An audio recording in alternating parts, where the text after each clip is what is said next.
धीरगंभीर व शांत चित्ताने, अंगावर चिलखत, डोक्यात शिरस्त्राण आणि आपल्या सिद्धतेचा भाग म्हणून हातात वाघनखे व बिचवा लपवून महाराज त्या निर्णायक भेटीसाठी सिद्ध झाले. 10 नोव्हेंबर 1659 प्रतापगडच्या पायथ्याशी भेटीच्या शामियाना तो अद्वितीय व ऐतिहासिक क्षण आला. उंच दणकट अफजल खान आणि त्यांच्या समोर तेजस्वी व सावध छत्रपती शिवाजी महाराज. आलिंगनाच्या भाण्याने खानाने दगा केला. महाराजांना आपल्या राक्षसी मिठीत दाबून कट्यारीने वार केला, पण महाराजांच्या अंगारक्याखालील चिलखतामुळे तो वार फोल ठरला. महाराज तर यासाठी पूर्ण तयारच होते.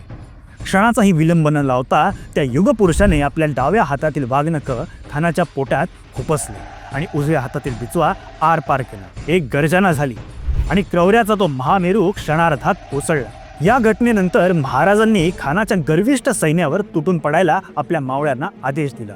पुढील अपडेट जाणून घेण्यासाठी आमच्या चॅनलला सबस्क्राईब करा आणि बेल आयकॉन प्रेस करायला विसरू नका. धन्यवाद.